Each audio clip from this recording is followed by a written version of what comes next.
Mukhang nabigo ang ekonomikong digmaan ni Donald Trump laban sa Iran kahit hindi pa ito nagsisimula. Hayagang pinagdudahan ng China ang bisa ng bagong ekonomikong digmaan ng Estados Unidos laban sa Iran at tumanggi itong suportahan. Ngayong araw, personal na nagpasalamat si Muhammad Baghir Ghalibaf, tagapagsalita ng parlamento ng Iran, sa China dahil sa pagtanggi nitong suportahan ang mga bagong sanksyon ng Estados Unidos. Ikinagagalak namin ang may prinsipyong mga pahayag ng China na tumatanggi sa mga ilegal na sanksyon laban sa Iran. Ang komprehensibong estratehikong pakikipagsosyo sa pagitan ng Iran at China ay nakabatay sa kapwa paggalang, kapwa kapakinabangang kooperasyon at iisang konsepto ng multipolar na mundo. Ang pakikipagsosyong ito ay hindi nangangailangan ng pahintulot ng kahit sino. At sa totoo lang, hindi lang ito isang nag-iisang pahayag. Ang Beijing ay sistematikong paulit-ulit na opisyal na tinatanggihan ang buong estruktura ng Amerikanong ekonomikong presyon laban sa Iran. Kaya naman talakayin natin kung bakit. Kung wala ang China, hindi talaga gumagana ang bagong estratehiya ng ekonomikong digmaan na ito. Ako si Alexei Pechi, tara't pag-usapan natin ang paksang ito. Pero bago tayo magsimula, hinihiling ko na mag-subscribe kayo sa channel, i-like ang episode na ito at mag-iwan ng kahit anong komento ninyo. Kaya magsimula tayo sa mismong mga opisyal na pahayag ng Beijing at dito mahalaga ang kanilang pagkakasunod-sunod. Paalala, inanunsyo ni Donald Trump noong Agosto 19 sa sarili niyang social network na True Social ang kinawag niyang at ito ay quote, ang pinakamatinding operasyong pang-ekonomiya na kailanman isinagawa laban sa kahit anong bansa. At nagbabala siya tungkol sa mga ekonomikong kahihinatnan para sa mga bansa na patuloy na nakikipagkalakalan sa Tehran. At noon marami ang nagsabi na ito ay talagang mensahe para sa China. Dahil ang Sina ang pinakasumusuporta sa Iran at dito sinabi ni Trump na pakinggan ninyo, mapapahamak kayo. Ang kalihim ng pananalapi ng Estados Unidos na si Scott Bessent ay inanunsyo na noong ika-20 ng Agosto at sinabi niya pinakamatitinding sanksyon sa kasaysayan na ipatutupad sa ika-24 ng Agosto. At hayagang nanawagan siya sa Beijing ayon sa kanyang sinabi na sumali sa programang ito. Noong ika-24 ng Agosto, lahat ay nag-aabang na heto na, lalabas si Bessent at i-anunsyo ang napakalalakas na dagok sa ekonomiya. Pero hindi. Muli pang nagbabala si Bessent sa lahat pero hindi siya nagpatupad ng mga parusa. Agad na sumagot ang China. Sinabi ng opisyal na tagapagsalita ng Ministry of Foreign Affairs ng China na si Lin Jian, ang mga parusa at taktika ng panggigipit ay hindi solusyon. Nanawagan siya sa mga kinauukulang panig na kumilos ng responsabale at manatili sa pampulitika at diplomatiko na paraan ng pag-aayos. Pagkalipas ng ilang araw, naging mas matindi pa ang pahayag ni Lin Jian na mapagtanto niyang, nagbablock lang pala ulit ang mga ito. Noong ika-20 ng Agosto, sina Trump at Bessent ay nagsabi, sa ika-24, baba na tayo. Sa ika-24, lumabas si Bessent at nagsabi, pakinggan ninyo, syempre, hindi tayo babanat na yon, pero sa hinaharap, saka tayo babanat ng husto. At pagkatapos ng lahat ng ito, lumabas ang kinatawan ng Ministry of Foreign Affairs ng China at nagsabi, ang bigmaang pang-ekonomiya at sukdulang panggigipit ay hindi nagbibigay ng solusyon. Sa kabaliktaran, lalo lang itong pinapalala ang tensyon at nagdudulot ng pagkalat ng mga panganib na magreresulta sa pagkasira ng pandaigdigang kaayusan sa ekonomiya at pananalapi at magdudulot ng pinsala sa mga batas, sa mga lehitimong karapatan at interes ng ibang mga bansa. Sa huli, nauwi lahat ito sa isang direktang senyales ng pagsuway mula sa pamahalaan ni Xi Jinping. Inanunsyo ng Estados Unidos na handa silang magpatupad ng mga parusa laban sa 60 kumpanya na tumutulong sa Iran at kabilang dito ang ilang mga kumpanyang Chino. At nanawagan sila na putulin ng mga kumpanyang ito ang ugnayan sa Tehran, kung hindi, magiging mabigat ang kapalit. Sabi nila, alam namin kung sino ang tumutulong sa Iran. Heto ang 60 kumpanya. Heto, pakiusap namin, pakiusap, tumigil na kayo. Itigil ninyo ang pakikipagtulungan sa Iran dahil kung hindi, kapag nagpatuloy kayo sa kanila, magpapataw kami ng mga parusa laban sa inyo. Ibig sabihin, nagbigay sila ng babala. At ilang oras lang matapos ang pahayag ni Scott Bessent, sumagot ang Beijing. Hindi dapat masira o maapektuhan ang relasyon ng China at Iran. Si Lin Linsan mismo ang nagbabala na gagawin ng China ang lahat ng kinakailangang hakbang para protektahan ang kanilang mga interes. Maya-maya, inilahad ng Washington Post ang buwad ng nangyayari sa isang sipi. Ang matinding tugon ng Beijing ay napapahiwatig ng plano ng Amerika na ihiwalay sa ekonomiya ang Tehran ay maaaring magdulot ng pagkasira ng marupok na tigil-alitan sa pagitan ng Estados Unidos at China. At dito, kapansin-pansin din na hindi lang sa salita kumikilos ang Beijing.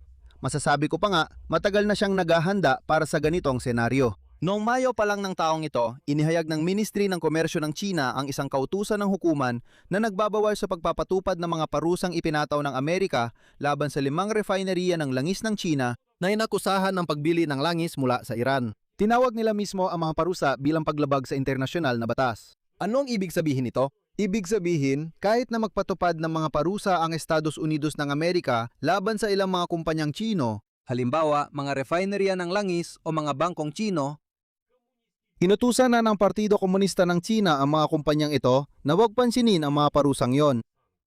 Kahit na magdulot ito ng pagkalugi, sabi nila, wala kaming pakialam, gusto namin ito. Kung sakali, babawiin namin ang mga pagkalugi mula sa budget, pero wag na wag ninyong susundin ang mga parusa ng Amerika. Pero may sariling laro ang Tsina. Nakipagkita si Ministro ng Ugnayang Panlabas, Wang Yi, kay Embahador ng Amerika sa Tsina na si Mike Poon at sinabi na sa ilalim ng pamumuno ng dalawang pinuno ng Estado, nagtutulungan ang magkabilang panig para bumuo ng konstruktibong, estratehikong at matatag na relasyon sa pagitan ng Tsina at Estados Unidos. Pero agad din siyang nagdagdag ng babala at sinabi ang sumusunod. Dapat ipatupad ng magkabilang panig ang mahalagang kasunduan na naabot ng mga pinuno ng dalawang estado, mag-focus sa positibong adyenda, maayos na lutasin ang mga hindi pagkakaunawaan, alisin ang mga hadlang at mapagtagumpayan ang mga balakid para sa mataas na antas ng palitan. Ibig sabihin, formal na pinananatili ng Beijing ang diplomasyang paggalang at binabanggit ang mga kasunduan ni Trump at Xi Jinping, ngunit direkta ring tumatanggi na magbigay ng konsesyon sa partikular na usapin, lalo na sa pinakamasakit na issue para sa panig ng Amerika tungkol sa Iran. Ngunit ang kasukdulan ay mangyayari na sa Setyembre 24 kapag si Xi Jinping ay inaasang bibisita sa Washington. At ngayon, magbibigay ako ng mga numero na nagpapaliwanag kung bakit kung walang pahintulot ng Tsina, ang buong istruktura ng mga parusa ni Donald Trump laban sa Iran ay tiyak na mabibigo. Ayon sa datos mismo ng kagawaran ng pananalapi ng Estados Unidos, ang Tsina ay bumibili ng halos 70% ng lahat ng langis ng Iran. At ang malaking bahagi ng mga volume na ito ay binibili talaga ng mga independyente. Maliliit na independyenteng refinery ng langis, karamihan ay nasa probinsya ng Shandong. Ang punto ay sa Tsina, mayroong 12 ng ganitong maliliit o medyo maliliit na refinery ng langis na nagpoproseso ng langis na may politikal na panganib, habang ang malalaking kumpanyang pag-aari ng Estado ay nananatili sa bansa. Ibig sabihin, ang malalaking kumpanyang pag-aari ng Estado sa Tsina ay hindi nakikipagtrabaho sa langis ng Iran at parang wala namang problema sa kanila. At kahit na magsimulang magpataw ng mga parusa ang Estados Unidos sa mga maliliit na refinery na ito, hindi nito maapektuhan ang mga higante. Ibig sabihin, ang mga pangunahing kumpanyang sandigan ng ekonomiya, hindi talaga sila maapektuhan nito. Ang mga kumpanyang ito ay maliliit at sa totoo lang, hindi sila magdudulot ng malaking pinsala sa ekonomiya. At sa totoo lang, itong network ng maliliit na refinery, sa tingin ko, talagang milika ito para gamitin sa pag-iwas sa mga parusa. Ayon sa datos ng analytical portal na China Data Portal, ang mga bayad para sa langis ng Iran ay isinasagawa sa yuan sa pamamagitan ng sistemang Tsino para sa mga transhanggang pagbabayad sa pagitan ng mga bangko, CIPS. Eksakto para maiwasan ang SWIFT system na kayang ibunyag sa mga kanluraning autoridad ang mga transaksyong maaring mapasa ilalim sa mga parusa. Kaya halos imposibleng maputol ang daloy ng pera. Ibig sabihin, kung ginagamit nilang SWIFT system, pwedeng matunton at mapigilan. Pero dahil sarili nilang sistema ang gamit nila, paano mo masusubaybayan lahat ng yan? Sa madaling salita, sobrang hirap talagang pigilan ang daloy ng langis gamit lang ang mga parusa. Pero sa buong kwentong ito, ang epektibo talaga ay ang blockade ng mga Amerikano at Iranian military. Ayon sa tracker ng mga tanker na K-Pillar, bumaba ng halos 50% ang pag-angkat ng Tsina ng langis mula Iran sa pamamagitan ng Kipot ng Hormuz noong Hulyo at Agosto. At kung pag-uusapan ang mga volume bago ang digmaan, bumaba ito ng 72%. Ibig sabihin, ang pisikal na blockade talaga ang gumagana sa sitwasyong ito. Nawalan din ng malaking diskwento ang mga independenteng taga-proseso sa Tsina na karaniwang ibinibigay ng langis mula Iran. Umaabot pa ng hanggang $15 bawat bariles, mas mababa kaysa sa benchmark na Brent. At para mapunan ang kakulangan, lumipat ang mga mamimili sa Tsina sa mga alternatibong supplier. Pangunahin dito ang Rusya na siya ng pinakamalaking tagapagtustos ng langis sa Tsina, pati na rin ang Saudi Arabia at Iraq, kahit na mas mataas pa rin ang presyo na inilalagay ng mga ito. Mayroon ding estruktural na salik na ginagawang tiyak na mabibigo ang buong plano ng mga bagong parusa laban sa Iran sa isa pang antas. Ito ay ang antas ng United Nations. Sa kasalukuyan, walang anumang posibilidad na ang dalawang pangunahing permanenteng miyembro ng UN Security Council, ang Rusya at China, ay aprubahan ang kahit anong malaking bagong sistema ng mga parusa laban sa Iran, kung sakaling ito ay maisusumite man para sa pagtalakay ng organisasyon. Ibig sabihin, ang Estados Unidos ay maaari lamang magpatupad ng sarili nilang mga parusa. Hindi na nila ito kayang dalhin sa antas ng UN.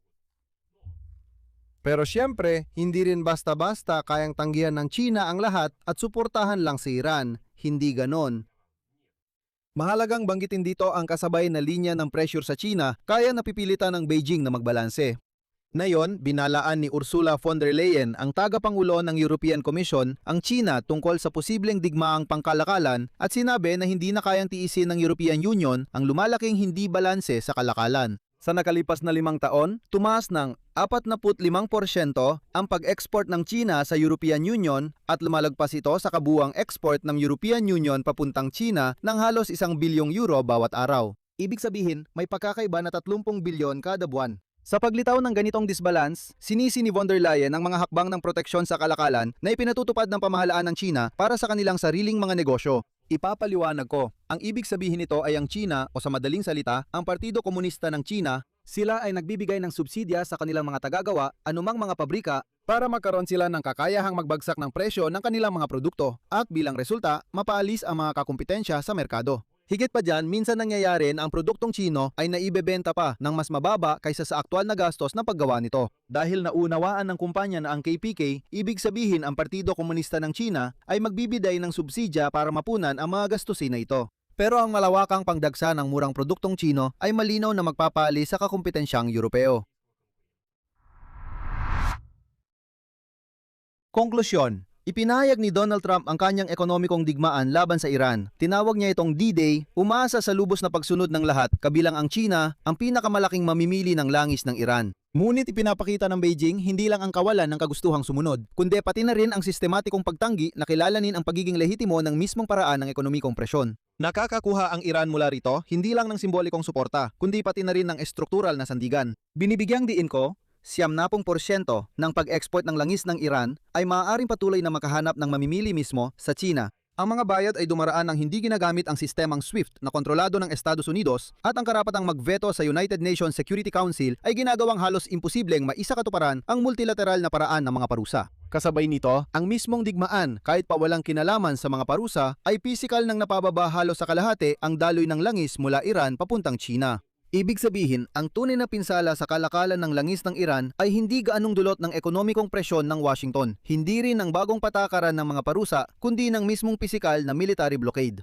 Ibig sabihin, lalo nitong pinapakita na ang pisikal na aksyon talaga ang epektibo. Ngayon, may blockade, hindi pinapalabas ang mga Iranian tanker mula sa Strait of Hormuz. Ito ang talagang gumagana. Kasabay nito, kailangang ipagtanggol ng China ang sarili laban sa European Union, kaya ang kasulukuyang posisyon nito tungkol sa Iran ay hindi lang isang estratehikong kalkulasyon, kundi bahagi ng mas malawak na laro para mapanatili ang kanilang mga ari-arian. Sariling mga posisyon sa ekonomiya sa ilang mga larangan ng sabay-sabay. Dito ko natatapusin ano ang inyong opinyon at mga konklusyon. Isulat sa mga komento sa ilalim ng episode na ito, mag-subscribe sa channel, pindutin ang kampanilya at huwag kalimutang mag-like. Kung may mga tanong pa kayo, pumunta sa Telegram channel ni Pechi PC News at doon ninyo isulat ang inyong mga tanong sa mga komento. Doon tayo pwedeng mag-usap. Hanggang dito na lang, ingatan ninyo ang inyong sarili. Paalam sa lahat!